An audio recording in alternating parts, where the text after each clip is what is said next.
So hello, welcome to another episode of Walk the Dog Cinema. Here we are with Roka. We've been walking for just a little bit. The environment has changed for her. She's getting to explore a new walk. We're trying a new walk out today, and as you can see, she's found a nice, interesting smell, and she's been rather interested in the walk, to say the least. Just kind of getting a feel for it. We haven't posted in a while. We've been rather busy moving, and it's been a crazy couple weeks. I was taking care of my 95-year-old grandma in her house, but she hasn't passed away.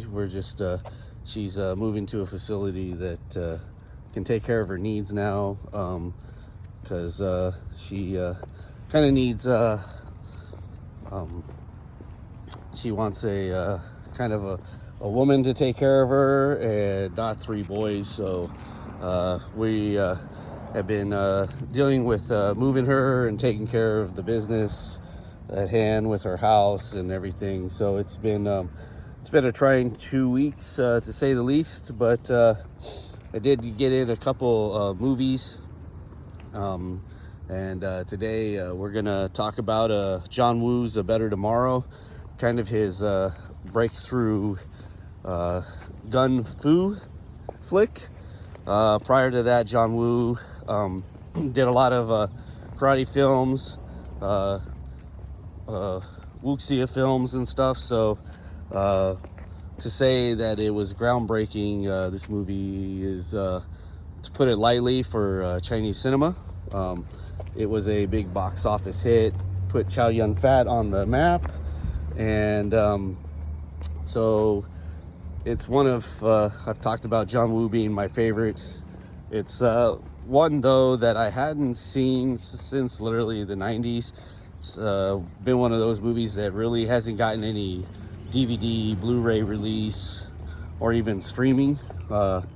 So I finally picked it up because there is a Blu-ray of it, and finally got a Ganter to watch it and kind of see it with a little bit older and wiser eyes, instead of when I was just devouring John Woo like crazy.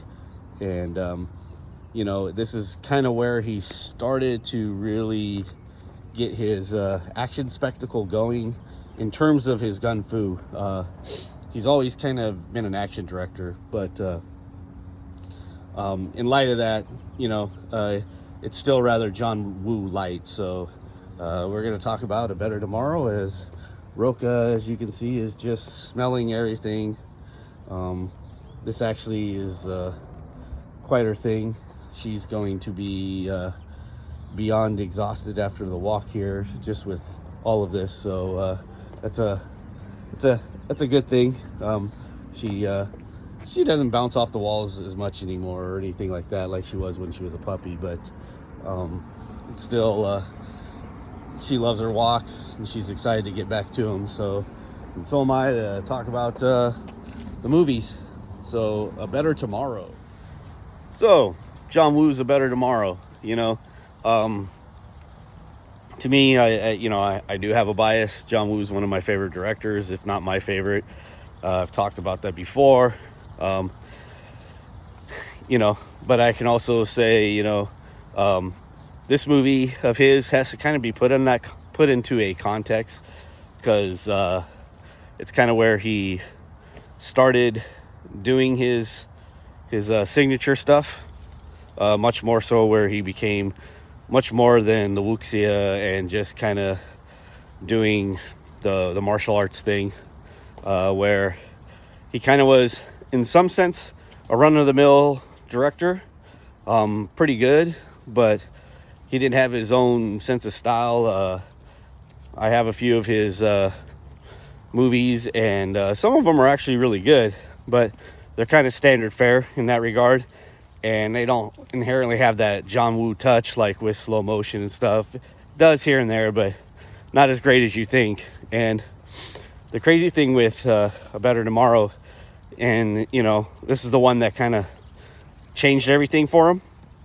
Also changed it for Chow Yun-fat. So this is the collaboration that started, that kind of produced The Killer, and just Hard Boiled, and Once a Thief, and just kind of bringing it over here. But you have to put it in that context, because if you see later John Woo and then compare later John Woo to this film, you're going to be sorely disappointed, because obviously he got it down to, I wouldn't say a science, but the action spectacle.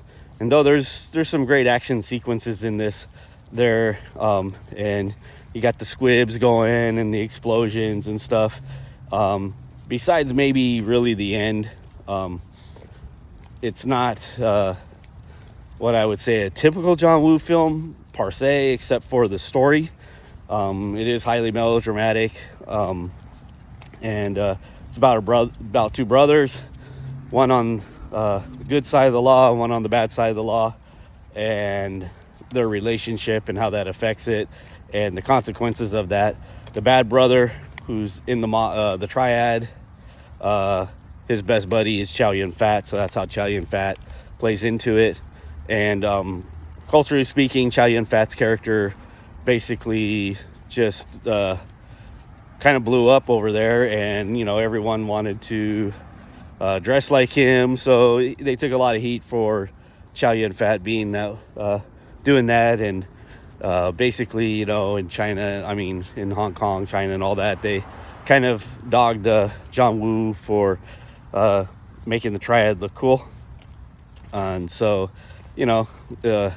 interesting little tidbits with that stuff. But otherwise, it's pretty standard action fare in that sense. I like the movie. I actually like the script. I remember when I first saw it, I always thought it was kind of dull. But when you're barely in your 20s, or getting close to your 20s,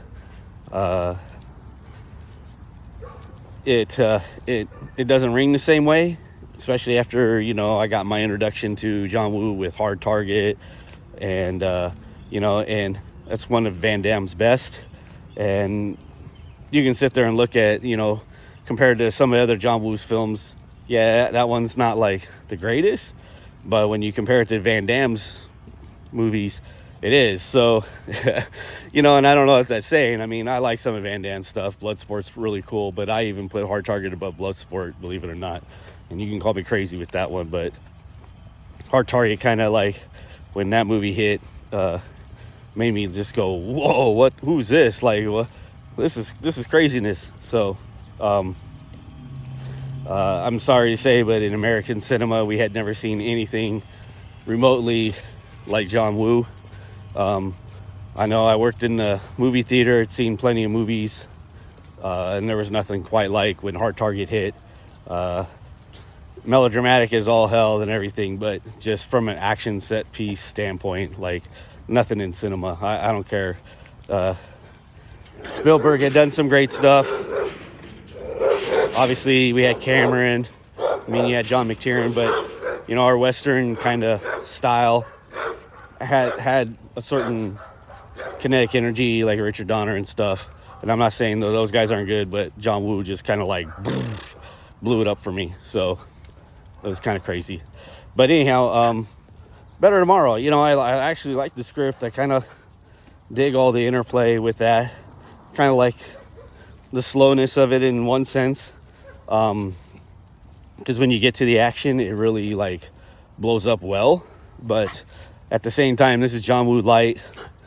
To each your own in that regard. How you feel about that? He's really experimenting with slow motion camera work, and what he can get away with the gun fu aspects. We do get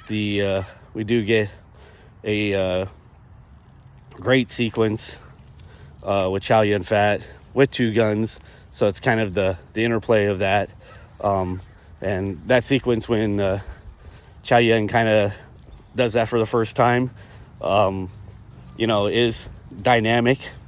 Chow Yun-fat is amazing in this film. I didn't watch the English dub. I actually watched the original language. So seeing it all in that with subtitles was amazing, especially for the first time. So that was cool. You know, I can't really just go over the movie too much, like, oh, pick it apart, look at this, because this isn't one of those that you kind of can do that. In this, I mean, you could, but it's the basis that there isn't really like much to sit there and look for. I would just say look at it from a perspective that this is kind of John Woo, you know, getting his legs underneath him for a different genre that he created within the action genre. And he really, you know, starts playing with it on the other films even more so. When he did A Better Tomorrow 2, he really went all out, but I'll talk about that movie on a different day. But this movie definitely has its place in cinema history. You know, it's kind of like, you know, you had back over there, you had Jackie Chan, and then you had John Woo. I mean, it's you know, and we can go with the producer, Choi Hark, kind of doing his thing too with stuff.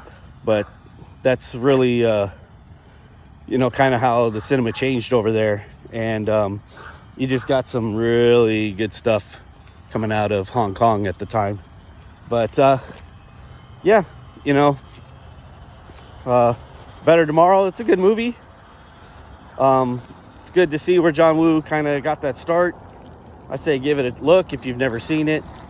If you've seen it, let me know what you think, and in the comments. And it's good to be back discussing movies.